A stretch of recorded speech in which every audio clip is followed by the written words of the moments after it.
हमारे साथ वरिष्ठ एडवोकेट सीमा समृद्धि हैं। इन्होंने निर्भया के मामले में, हाथरस मामले में ये महिलाओं के लिए लड़ती रही हैं। सीमा, इस पूरे मामले को आप आज कैसे देख रही हैं, क्या समझें? क्योंकि हमें बार बार हमारे सहयोगियों ने कहा कि अभी डिटेल जजमेंट नहीं आया है, क्या कारण है वो पता नहीं है। निधि मैम, बिल्कुल मैं कहूंगी कि जब 20 मार्च 2020 को निर्भया के 4 अपराधियों को फांसी की सजा दी गई तो ये देश, जो कि मैं कहूंगी सेलिब्रेट तो नहीं कर रहा था, लेकिन ये महसूस जरूर कर रहा था कि हमारी बेटियों को जस्टिस मिल सकता है। 7 साल बाद उनको सजा मिली।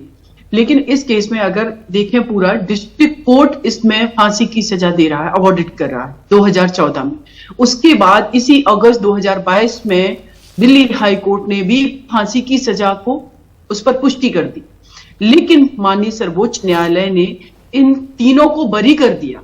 अगर ये होता कि इसमें जो सुप्रीम कोर्ट की मैं टिप्पणी सुन रही हूँ डिफरेंट मीडिया के जो भी प्लेटफॉर्म से, अलग अलग पोर्टल से, कि सुप्रीम कोर्ट ने कहा कि जजमेंट जो है या बहस जो है वो भावनाओं के आधार पे नहीं होनी चाहिए, सबूतों के आधार पे, जैसे कि आपने भी डिस्कस किया मैम। और डिस्ट्रिक्ट कोर्ट ने क्या वो सबूत नहीं देखे थे?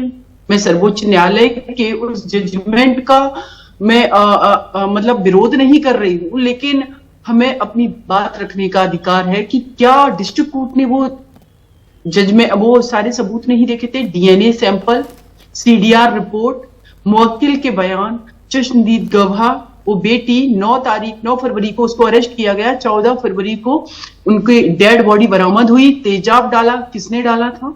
उनको इस तरीके से रेप किसने किया था? उनको सिगरेट से किसने जलाया था? उनकी पूरी बॉडी को किसने डिस्ट्रॉय किया था? क्योंकि इनको मैम यहां बरी किया गया है, सजा भी कम नहीं की गई है कि फांसी की सजा से आपने कम्यूट कर दिया गया है, तो बरी किया गया। तो ये सवाल ये है कि फिर वो छावला केस में उस बेटी के साथ अपराध करने वाले कौन है?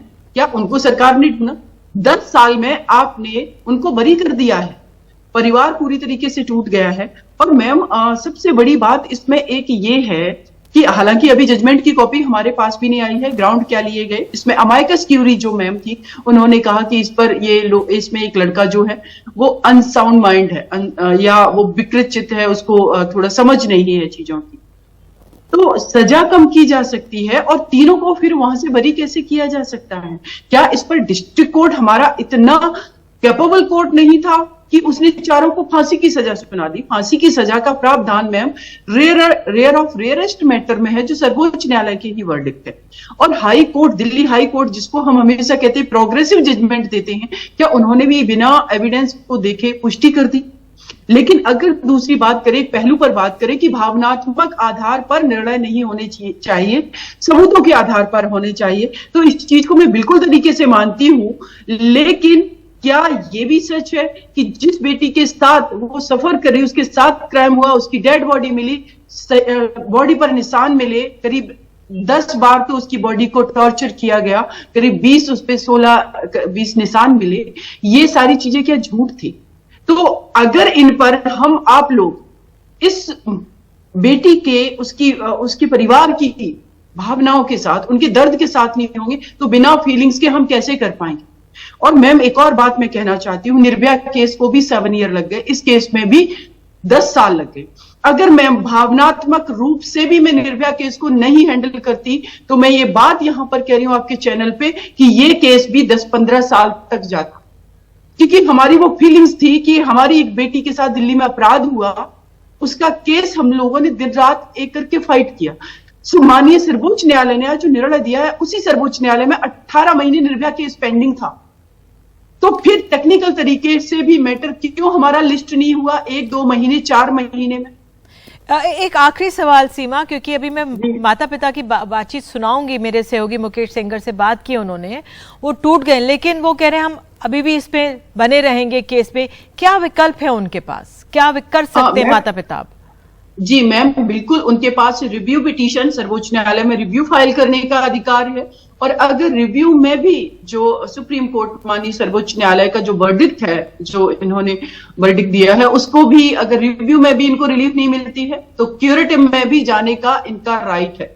और क्यूरेटिव के बाद भी अगर मैम लगता है कोर्ट को कि कुछ नए एविडेंस के साथ में, तो आर्टिकल 32 जो है इंडियन कॉन्स्टिट्यूशन का, उसके तहत रिव्यू फाइल करने का भी राइट है। तो इनके पास अभी ऑप्शंस है मैम। बिल्कुल, आपने ये बात कही, अगर कोई सबूत, आपने ये बात वाकई में, कुछ सबूत अगर बाई चांस मैम अगर कुछ सबूत नहीं पेश हुए और ये सबूतों के अभाव में अगर ऐसा जो ऑर्डर आया है, जजमेंट आया है, तो डेफिनेटली रिव्यू पिटीशन में मैं उम्मीद करती हूँ कि इन तीनों की फांसी की सजा को बरकरार रखा ही जाएगा, क्योंकि ये देश की 49% आबादी के सेफ्टी सिक्योरिटी का सवाल है।